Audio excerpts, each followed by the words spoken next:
మీరు ఆంధ్ర వాళ్ళు, విజయనగరం వాసి మీరు ఇక్కడ సినీ ఇండస్ట్రీకి వచ్చి ఇక్కడ స్థిరపడ్డారు. మీరు 21 years ఉన్నారు ఇక్కడ, ఓటోకిడ్ ఉండవచ్చు మీకు కూడా. ఇక్కడ అయితే మీకంటూ ఒక ప్లేస్మెంట్ ఉందా? మీరు బీజేపీ కండువా అయితే కప్పుకున్నారు, సినీ రంగంలో ఒక హీరోయిన్గా మీకు అంత పర్సనాలిటీ ఉన్నా మీరు హీరోయిన్గా రాణించలేకపోయారు. మధ్యలోనే ఇప్పుడు క్యారెక్టర్ ట్రై చేయలేదు. ఓకే, రాలేదు అనుకోండి, రాలేదు. ఇప్పుడు క్యారెక్టర్ ఆర్టిస్టులు కూడా మీకు క్యారెక్టర్ కూడా తగ్గిపోయాయి. ఇప్పుడు రాజకీయాల్లో కూడా రాజకీయాల్లో కూడా ఇలా ఊరికే చేరానంటే చేరాను ఆయారాం గాయారాం టైప్ కాకోకుండా పార్టీలో చేరారు కాబట్టి మీకంటూ ఒక గుర్తింపు, ఒక నియోజకవర్గము ఏదైనా ఉండి చేస్తే బాగుంటుంది కదా. ఉదయం ముందుగా ఒప్పుకున్నాను నేను కూడా బీజేపీ కార్యకర్తని అనే కన్నా బీజేపీ నాయకురాలని, భవిష్యత్తులో ఒక ఎమ్మెల్యేని చెప్పుకోవడానికి అంతా బాగుండాలి. ఉంటేనే కదా మీకు ఎక్కడైనా ఆఫీసులోకి వెళ్ళడానికి రావడానికి అంతా బాగుంటుంది. క్వశ్చన్ వేస్తాను మీకు.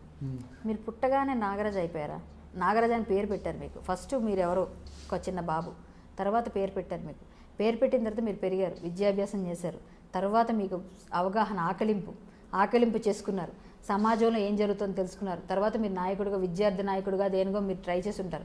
ఆ తర్వాత ఒక జర్నలిస్ట్గా మీరు ఇప్పుడు ఉన్నారు, తండ్రి అయ్యారు, మళ్ళీ ఇప్పుడు పొద్దున్న మీ పిల్లలకు పెళ్లి చేస్తే తాత అవుతారు. ఇలా రూపాంతరం చెందుతూ ఒక మనిషిగా మీరు మొత్తం అని నేర్చుకునే టైంకి మీకు ఎంత టైం పట్టింది? ఇంత టైం పట్టింది. మీకు ఇప్పుడు ఎంత ఏజో నాకు తెలియదు, కానీ మీ ఏజ్కి మీరు ఇప్పుడు చాలా వరకు తెలుసుకున్నానని మీరు ఇప్పుడు అనిపిస్తుంది, ఇంకా తెలుసుకోవాలనిపిస్తుంది కదా.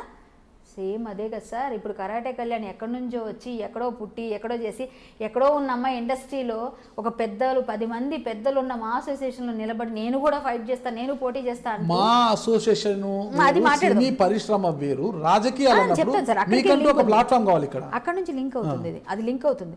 మీరు పోటీ చేసింది ఫస్ట్ ఈసీ మెంబర్ అంటే అది రాజకీయాలాగే, ఇప్పుడు అది కూడా మరి రాజకీయ నాయకులకు లేని పోటీ మా అసోసియేషన్ గురించి ఎందుకు అడుగుతున్నారు? సో దానికి దీనికి సమాధానం. మీరు జనరల్ ఎలక్షన్స్ కన్నా ఎక్కువ ఉన్నాయి ఆ ఎలక్షన్స్.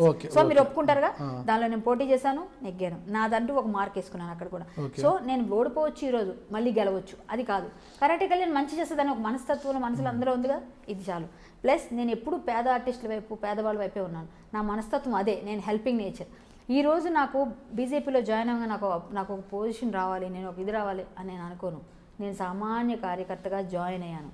నా పనితీరు, నా పద్ధతి, నేను మాట్లాడే తీరు, నేను చేయగలిగేది వాళ్ళకి నచ్చినప్పుడు, నా అవసరం ఖచ్చితంగా ఉందన్నప్పుడు వాళ్ళు నాకు ప్లేస్ చూపిస్తారు, వాళ్ళు నాకు ఒక పదవి ఇస్తారు. ఖచ్చితంగా నేను అదే కోరుకుంటాను. మోడీ గారు ప్రతి రాజకీయ పార్టీ ప్రలోభాలు ఏమైనా పెట్టి తీసుకెళ్ళి జాయిన్ చేసుకుంటారేమో, మీకు ఇది ఇస్తాం అది ఇస్తామని, తర్వాత అక్కడ తీసుకెళ్ళి కూర్చోబెట్టి తర్వాత తోసేస్తారేమో. ఇక్కడ ఎవరు ఏదో ఇస్తామని మభ్య పెట్టలేరు. ఇది చాలా డిసిప్లైన్డ్ పార్టీ. డిసిప్లైన్డ్ పార్టీలో చేరేప్పుడు మనం కూడా ఒళ్ళు దగ్గర పెట్టుకునే ఉండాలి. అలాంటి పరిస్థితిలో ఉన్నప్పుడు మనం జాయిన్ అవ్వకపోవడం బెటర్. జాయిన్ అయిన తర్వాత మన పార్టీ సిద్ధాంతాలు మనం గౌరవించాలి. నాకు ఇస్తేనే వస్తాను అంటే ఇక్కడ ఎవరు ఇవ్వరండి, ఇది ఆ పార్టీ కాదు. మీరు నాకంటూ ఒక ప్లేస్మెంట్ రావాలి. ఇప్పుడు నేను ఇండస్ట్రీలో ఇంతవరకు 21 yearsలో నేను మా ఊర్లో ఉన్న టైం కన్నా ఇక్కడ ఎక్కువ హైదరాబాద్లో ఉన్నాను. హైదరాబాద్లోనే నా సొంతగా అయిపోయింది, ఇక్కడే నాకు ఓటు హక్కు పెరిగింది, అక్కడ ఓటు హక్కు పోయి ఇక్కడ ఓటు హక్కు వచ్చింది. అలాంటప్పుడు ఇది నా ప్లేస్, ఇప్పుడు నేను ఇక్కడ వర్క్ చేయాలి, ఇక్కడ నేను ఒక ప్లేస్ తీసుకొని నేను చేయగలిగిన మంచి చేద్దాం, నాకు ప్లేస్ ఇక్కడ. అదే అడుగుతున్నాను మేడం, మీరు మా ఎన్నికలు చెప్పారు. మా అసోసియేషన్ చాలా చిన్న వ్యవస్థ, మీకు ఒక మైనరు గ్రామ పంచాయతీ కన్నా చాలా చిన్నది. ఎంత 914 మంది ఓటర్లు ఏదో ఉన్నారా, చాలా చిన్న వ్యవస్థ. అక్కడ మామూలుగా మీ యూనియన్లు నిలబడుతుంది. ఇక్కడ రాజకీయాలకు రావాలన్నప్పుడు ఒక నియోజకవర్గం కావాలి, ఒక ప్లేస్మెంట్ అనేది ఉండాలి. మీరు ఇప్పుడు ఆంధ్రాలో అనుకో, మీరు విజయనగరం కాబట్టి విజయనగరం గురించి మీరు ప్రాతినిధ్యం వహించబోతారు, భవిష్యత్తులో అక్కడ నుంచి పోటీ చేస్తారు బీజేపీ అభ్యర్థిగా అనేది ఒక ఉంటుంది. ఇక్కడ కరాటే కళ్యాణ్ గారు ఎక్కడ నుంచి పోటీ చేస్తారు? రాజకీయ కార్యకర్తగా ఉండిపోతారా? మీకంటే ఒక నియోజకవర్గం ఏమైనా ఉంటుందా? ఏంటి భవిష్యత్తు ఏంటి? ఇవన్నీ ఆలోచించుకొని తెలంగాణలో కొనసాగడానికి మీరు ముందుకు వచ్చారా? ఎందుకు ఏపీ వైపు వెళ్ళలేకపోయారు అనేది నా ప్రశ్న. ఇది జాతీయ పార్టీ సార్, జాతీయ పార్టీ. ఇది ప్రాంతీయ పార్టీ కాదు. ఇప్పుడు ఇక్కడ టీఆర్ఎస్ ప్రాంతీయ పార్టీ, జాతీయ పార్టీ కాదు. సో ఇది భారతీయ జనతా పార్టీ ప్రాతినిధ్యం ఉన్న పార్టీ, జాతీయ పార్టీ. ఈరోజు కరాటే కళ్యాణి గట్టిగా, ఇప్పుడు ఆయన తేజస్వి సూర్య ఎక్కడున్నారు? కర్ణాటకలో ఉన్నారు. ఆయన కర్ణాటక నుంచి మొత్తం ప్రపంచానికి తెలిసారు, తెలియకూడదని లేదు. స్మృతి ఇరానీ గారిని తీసుకోండి, ఎక్కడ ఆవిడ ఆర్టిస్టు, ఎలా ఆవిడ ఎంతవరకు వెళ్ళారు, ఇది ఎలా వెళుతుంది వాళ్ళ తాలూకా దారి అన్నది మనం వేసుకునే విధానం, మనం మాట్లాడే పద్ధతి, మనం చేసే పనులే చూపిస్తాయి. ఇక్కడ పని మాట్లాడుతుంది. ఇప్పుడు విజయనగరం అయితే మీ సొంత నియోజకవర్గము, విజయనగరం కరాటే కళ్యాణ్ మా అమ్మాయి ఇక్కడ పుట్టి పెరిగింది, మా పేరు అక్కడ హైదరాబాద్లో వినిపిస్తుంది, 2 తెలుగు రాష్ట్రాల్లో కరాటే కళ్యాణ్ అంటే వినిపిస్తుంది, మా అమ్మాయి మా అమ్మాయికి ఉంటుంది.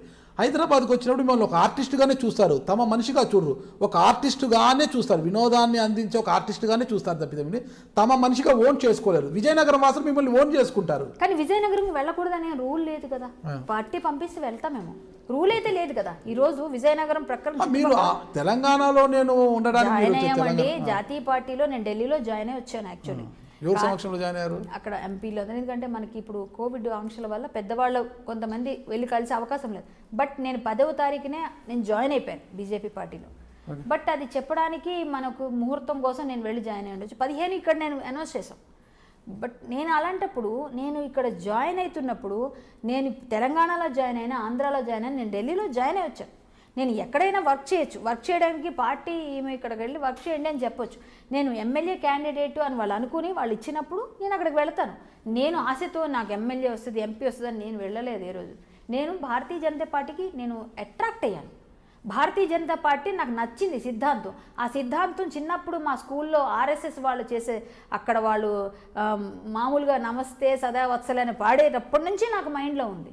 ఈరోజు సంస్కృత పాఠశాలలో అక్కడ జరిగే వాళ్ళందరూ అక్కడ హరికథ ఉత్సవాలు జరిగేటప్పుడు, అక్కడ సంస్కృత పాఠశాల వేద పఠనం జరిగేప్పుడు, ఇటువైపు ఆర్ఎస్ఎస్ వాళ్ళంతా ధ్వజ ప్రణామం అన్నప్పుడు ఇవన్నీ చూసేప్పుడు నేను ప్రభావితం అయి ఉండను. తర్వాత ఇప్పుడు నేను కొన్ని పథకాల వల్ల నేను ప్రభావితం అయింటాను. బట్ నేను సామాన్య కార్యకర్తగా ఉండిపోతానని మాత్రం అనుకోవద్దు. ఎందుకంటే నాకు ఖచ్చితంగా పని చేయాలని ఉంది. నాకు పని చేస్తే నేను ఖచ్చితంగా ముందుకు వెళ్ళాలనుకుంటున్నాను. సామాన్య కార్యకర్తగా ఉండిపోవాల్సి వస్తే కూడా నేను ఆశ్చర్యపోను. ఎందుకంటే నేను కూడా ఒక సామాన్య కార్యకర్తగా ఉన్నానంటే అది గొప్పే కదండి. ఎందుకంటే మనం ఎక్కడా మీరు రాణించలేకపోయారు అనకండి. రాణించాను కాబట్టి ఈరోజు మీరు నన్ను ఇంటర్వ్యూ అడిగారు. నేను రాణించకపోతే మీరు నన్ను ఇంటర్వ్యూ అని అడగరు. ఎంతోమంది ఉండగా నన్ను ఎందుకు అడుగుతారు మీరు? కాంట్రవర్సీకి కేర్ ఆఫ్ కాంట్రవర్సీ ఏమండి, నెగిటివ్ గుడ్ ఆర్ బ్యాడ్ ఏదైనా కాంట్రవర్సీ గుడ్ మంచిది అన్నా మంచిగా చెప్తారు. కాంట్రవర్సీ ఎందుకు కాంట్రవర్సీ అయింది? కళ్యాణి గట్టిగా మాట్లాడద్దు, నిజం మాట్లాడద్దు కాబట్టి కాంట్రవర్సీ అంటున్నారు మీరు. Controversy care of address Kalyani. కాంట్రవర్సీకి కేర్ ఆఫ్ అడ్రస్. కాంట్రవర్సీ వల్ల మీకు ఈరోజు నాగరాజు గారు నన్ను ఇంటర్వ్యూ అడిగారు. కాంట్రవర్సీ కాకపోతే బాబీ అని నేను క్యారెక్టర్ చేయబట్టే మీరు బాబీ అని అన్నిసార్లు అంటున్నారు. అదే క్యారెక్టర్ నేను చెబితే మీరు నన్ను అడగరు. సో దానికి నా మనసు నాకు చెప్పింది రైటే కదా, నేను చేసింది రైటే కదా. ఇప్పుడు నాకు బీజేపీలో జాయిన్ అవ్వాలనిపించింది, నేను అందులోనే జాయిన్ అయ్యాను. బీజేపీలో మీరు ఎమ్మెల్యే అవుతారు, ఎంపీ అవుతారు నా చేతిలో లేదు. నిజంగా నా తాలూకా అభిమానులు ఇష్టం ఉండేవాళ్ళు నేను వెళ్ళే ప్లేస్ బీజేపీ జాతీయ పార్టీ కాబట్టి మిమ్మల్ని ఎక్కడికి పంపించినా వెళ్ళి పనిచేయడానికి ఖచ్చితంగా పనిచేస్తా. ఖచ్చితంగా బీజేపీలో మీకు మంచి ఆదరణ లభిస్తుందని కోరుకుంటే. మీరు చూస్తున్నారు ఐ డ్రీమ్ న్యూస్ ని. Please subscribe I dreams. For more videos subscribe I dream. Please subscribe for more videos. I dream for more videos subscribe I dream. Please subscribe I dream channel. do subscribe I dream. I dream ఛానల్ని subscribe చేయండి. Do watch I Dream.